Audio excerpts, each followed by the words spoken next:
నమస్తే, welcome to వై7 news. Bhadradri Kothagudem జిల్లా మణుగూరులో బుధవారం కార్మిక సంఘాల ఎన్నికలలో ఐఎన్టీయూసీ గెలుపు సందర్భంగా గురువారం ఉదయం OC2 కి పినపాక నియోజకవర్గ శాసన పాయం వెంకటేశ్వర్లుని ఆహ్వానించిన OC2 సింగరేణి కార్మికులను ఉద్దేశించి పాయం వెంకటేశ్వర్లు మాట్లాడుతూ నిన్న జరిగినటువంటి అనుబంధ సంఘాల ఎన్నికలలో ఐఎన్టీయూసీని గెలిపించిన కార్మిక సోదరులందరికీ హృదయపూర్వక ధన్యవాదాలు తెలియజేశారు.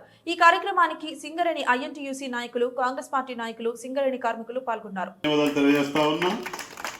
విజయం చేకూర్చడంలో కీలక పాత్ర ఇదే కాదు, ఉమ్మడి ఖమ్మం జిల్లాలో వన్ సైడ్గా ఐఎన్టీయూసీ గెలుపులో ప్రధాన భూమిక పోషించారు పొంగులేటి శ్రీనివాసరెడ్డి గారు. అదే కోణంలో ఇక్కడ ఈ మణుగూరులో పెద్దలు కూడా మాట్లాడుతూ చెప్పారు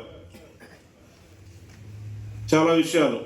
మొన్న ఎన్నికల్లో కూడా అసెంబ్లీలో కూడా మంచిగా మీరు భారీ మెజార్టీతో దీవించారు. ఈ ఎన్నికల్లో కూడా విశ్వాసనీయత, నమ్మకంతో కూడా మీరు గెలిపించారు. ఈ గెలుపులో ముఖ్యంగా కార్మిక సోదరులందరూ కూడా పార్టీలో ఖచ్చితంగా మరి ఎక్కడో ఉన్నటువంటి ఐఎన్టీయూసీని మరి 3 రోజులే పనిచేసినాం. పొంగులేటి శ్రీనివాసరెడ్డి గారు మరి నాకు, అదేవిధంగా తుళ్ళూరి బ్రహ్మయ్య గారికి, పోతిరెడ్డి వెంకటేశ్వర రెడ్డి గారికి 3 బాధ్యత ఇచ్చారు. గెలిచి రావాలని చెప్పినారు.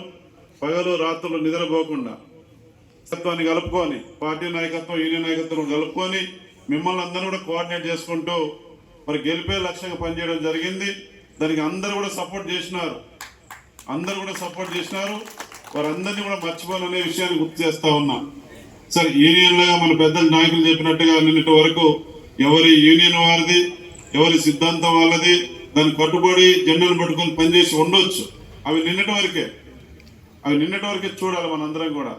ఇవాళ స్థానిక ఎమ్మెల్యేగా, మీ కుటుంబ సభ్యుడిగా నేను చెప్తా ఉన్నా, ఏ యూనియన్ అయినా కార్మిక సోదరులందరూ నాకు కుటుంబ సభ్యులే.